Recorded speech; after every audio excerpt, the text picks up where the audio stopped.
Hi friends, welcome to vocab with Nikunj. चलिए शुरू करते हैं आज के रिवीजन सीरीज जिसमें हम अप्रैल कब की अप्रैल 16 की को जो हिंदू एडिटर पब्लिश हुआ था उसमें जो डिफिकल्ट वर्ड्स एंड फ्रेजेस थे उनको डिस्कस करेंगे। ठीक है, पहला है वर्क इन प्रोग्रेस। बहुत बार आप लोगों ने सुना होगा। तो क्या है वर्ड वर्क इन प्रोग्रेस की मीनिंग बताइए। वर्क इन प्रोग्रेस की मीनिंग है piece of work that is not yet finished. तो अगर इसको सेंटेंस में यूज करना चाहे तो ऐसे कह सकते हैं कि the controversy over Shri Ram temple is over and it is now work in progress. मतलब कि कंस्ट्रक्शन चल रहा है, बन रही है चीजें। ठीक है, तो ये है वर्क इन प्रोग्रेस। अक्सर किसी प्रोजेक्ट में यूज करते हैं जो कि इन प्रोसेस से चल रहा है। और ये क्या है? Part of speech, non phrase, right. ठीक है, next word is litigation.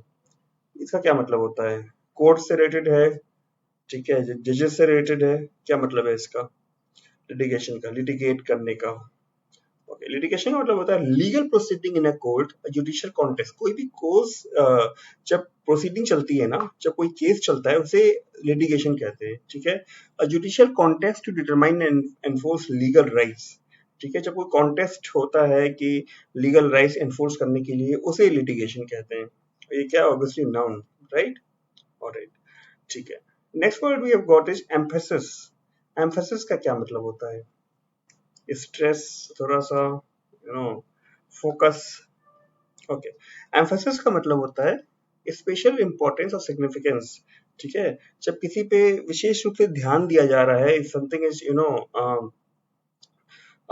if special importance has been put into something then it is called emphasis। और इसको जब एज अ वर्ब यूज करेंगे तो एम्फसाइज हो जाएगा, EMPHASIZ। और ये क्या है? Noun, right. ठीक है, next word we have got is mandate. तो मैंडेट का क्या मतलब होता है? इससे एक वर्ड बना है मैंडेटरी, इसका एक वेरिएंट है। बताइए मैंडेट का क्या मतलब होता है? Mandate का मतलब होता है make something required by rule। So if the government say, if I say that government has made a mandate that all people who are driving a car have to have driving license, तो ये सही होगा। ठीक है, तो ऐसा होता है mandate का मतलब। फिर ये क्या? नाउन है ऑब्वियसली। ठीक है, next word we have got is dubious। dubious का क्या मतलब होता है? dubious का मतलब होता है open to doubt or suspicion। Okay, तो जब किसी भी चीज के बारे में डाउटफुल चीजें होती हैं या फिर सस्पिशियस सा होता है तो उसे डुबियस कहते हैं।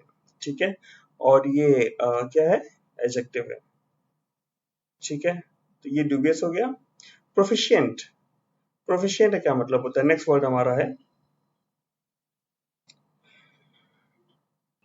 प्रोफिशिएंट का मतलब होता है हैविंग और showing knowledge and skill and aptitude. So if I say that my vocabulary is proficient, तो ये सही होगा। आई मीन मेरे लिए सही नहीं होगा, मतलब पता नहीं, आई एम नॉट श्योर। ठीक है, तो वोकैबुलरी प्रोफिशिएंट मतलब मेरी वोकैबुलरी अच्छी है, उसपे I have got skills and likewise. ठीक है, और ये क्या है? ये एडजेक्टिव है। इसका नॉन वेरिएंट क्या होगा? प्रोफिशिएंसी। ठीक है, एनटी की जगह टी की जगह सी वाई लग जाएगा, PROFICINCY। Next word we have got is, इसके प्रोनाउंसिएशन पे ध्यान दीजिएगा। ये जो आर है ना, ये साइलेंट है, तो इसे कहेंगे वेयर विदाउट। ठीक है, वेयर विदाउट। इसका क्या मतलब होता है? वेयर विदाउट का मतलब होता है the necessary means, especially financial means. So अगर ऐसा कहें कि after becoming insolvent my friend did not have the wherewithal to pay his debts। तो ये सही होगा कि इंसॉल्वेंट मतलब दिवालिया होने के बाद मेरे दोस्त के पास फाइनेंशियल मीन्स नहीं थे कि वो अपने कर्ज को अदा कर पाए। ठीक है, और ये क्या है? नाउ। ठीक है, next word we have got is rule out. क्या मतलब होता है रूल आउट का? रूल का मतलब तो नियम होता है, और एज अ वर्ब भी बहुत सारी मीनिंग होती है। रूल आउट का क्या मतलब होता है? इसका मतलब होता है इंक्लूड और एक्सक्लूड बाय डिटरमाइनिंग जुडिशियली और इन एग्रीमेंट विद रूल्स। ठीक है, किसी चीज को रूल के हिसाब से इंक्लूड या एक्सक्लूड करना। ठीक है, तो ऐसा कह सकते हैं कि I have ruled out this the plan of this vacation because it is extremely ambitious. ठीक है, तो ये सही होगा। ठीक है, और ये क्या है? Phrasal verb, right. Next word we have got is backdrop. Backdrop का क्या मतलब होता है? जनरली ये वहाँ यूज होता है जहाँ पे कोई प्ले चल रहा है या सिनेमा है या ऐसा कुछ। ठीक है, बैकड्रॉप का मतलब होता है the context and environment in which something is set. ठीक है, किसी भी चीज जो होती है उसके पीछे का क्या एनवायरनमेंट है, कैसा कॉन्टेक्स्ट है, किस कॉन्टेक्स्ट की बात हो रही है। तो अगर इसका एक सेंटेंस बनाना चाहे जो मैंने नोट किया है, ठीक है, वो है कि their love affair began against a backdrop of war.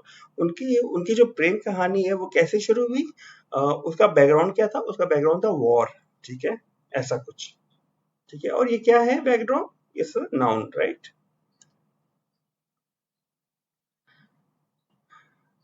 Next word what is pragmatic. Pragmatic का क्या मतलब होता है? बताइए मुझे, कमेंट सेक्शन में बताइए, कुछ लिखिए कमेंट सेक्शन में, थोड़ा टू वे कम्युनिकेशन हो। ओके, प्रैग्मेटिक का मतलब होता है कंसर्न विद प्रैक्टिकल मैटर्स। तो मतलब कि प्रैग्मेटिक को आप प्रैक्टिकल से रिप्लेस कर सकते हैं इनफैक्ट। ठीक है, और ये क्या है? ये है एडजेक्टिव। तो प्रैग्मेटिक के लिए मैंने एक सेंटेंस यूज करके रखा हुआ है यहाँ पे, कॉपी करके। The scientist had a pragmatic approach to dealing with the water crisis। मतलब जो वाटर क्राइसिस थी, जो जल की समस्या थी, उसे डील करने के लिए, ओके, उससे डील करने के लिए जो साइंटिस्ट वैज्ञानिक थे उनके पास एक प्रैक्टिकल अप्रोच था। ठीक है, तो ये था। तो ये था आज का सेशन। थोड़ा लेट हो गया मुझे आज पोस्ट करने में। ठीक है, लेकिन I hope you got to know some important words and their meanings. ठीक है, so that's all for today. Thank you for watching. Bye bye. Good night.